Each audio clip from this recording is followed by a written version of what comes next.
Me parece que quando a Constituição brasileira, que é uma das constituições mais generosas do mundo em termos de proteção de direitos, com uma das maiores cartas de direitos do mundo, não fez nenhuma referência à vida antes do nascimento. Quando ela fala quais são os todos brasileiros. Quem são os brasileiros? São os natos. Quando ela fala dos deveres da família, da criança e do adolescente, eu não estou com isso querendo dizer que não há interesse jurídico relevantíssimo a ser protegido na vida pré-natal, mas eu quero consultar os senhores se a Constituição faz referência clara, como o Pacto de São José da Costa Rica, em seu artigo 4º, à vida antes do nascimento. E acho que é importante que esse pacto foi lembrado, porque há uma vírgula depois do direito à vida, e diz em geral, desde o momento da concepção. E esse pacto tem estatura legal no Brasil.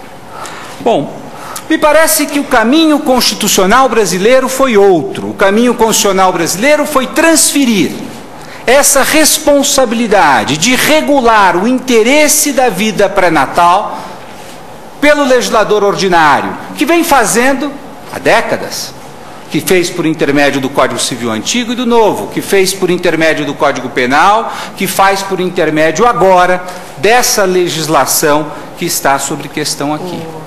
Por quê? Porque nós não estamos equiparando o embrião, e a Constituição não equipara o embrião, ainda mais esse embrião, a uma pessoa humana. Ele sim, como princípio da vida, como princípio da dignidade humana, ele impõe à ordem objetiva brasileira que faça algo em torno da proteção desses direitos.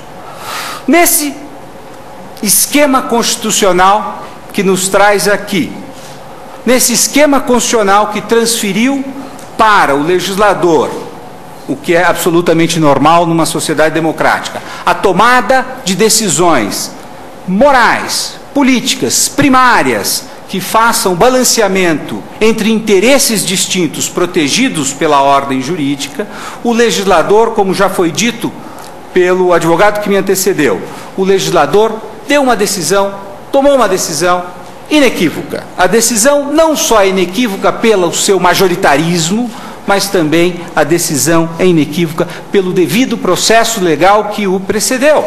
Devido processo legal legislativo.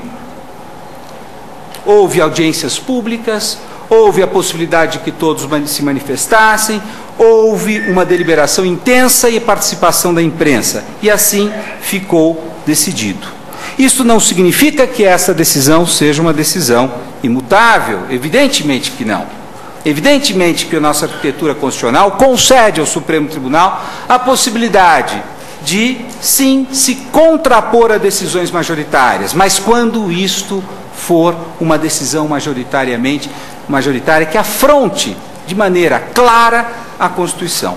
Não posso ver nesta lei uma afronta grave à Constituição, uma violência à Constituição. Até porque a lei, se nós formos olhá-la do ponto de vista dos seus objetivos, é uma lei que objetiva a maximização, a otimização do direito à vida daqueles que perderam as suas expectativas, que garante a possibilidade, os sonhos de uma dignidade, caso a ciência consiga, de fato, extrair dessas células embrionárias, que tem uma condição especial de se transformar em todas as outras formas de células, inclusive no sistema nervoso funcional.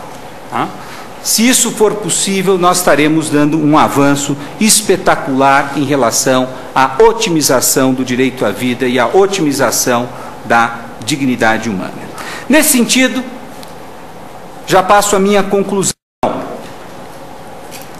Me parece que a decisão do legislador ordinário, ela não só é adequada, porque ela escolheu assegurar às células tronco-embrionárias a possibilidade de que sejam investigadas.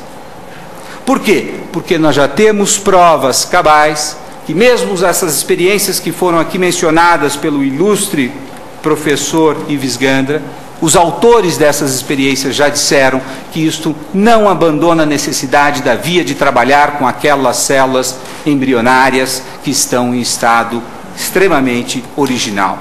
Isso é indispensável para o avanço da ciência. Portanto, ela escolheu um meio que é um meio adequado. Mais do que isso, ela escolheu um meio que é o único possível entre outros, já que os outros faliram. E quando fez a apoderação em sentido estrito, nós temos aqui um interesse jurídico importante. E, por outro lado, nós temos os mais importantes direitos fundamentais das pessoas que aí estão sofrendo e aguardando uma evolução da ciência. Muito obrigado. Agradeço a Vossa Excelência.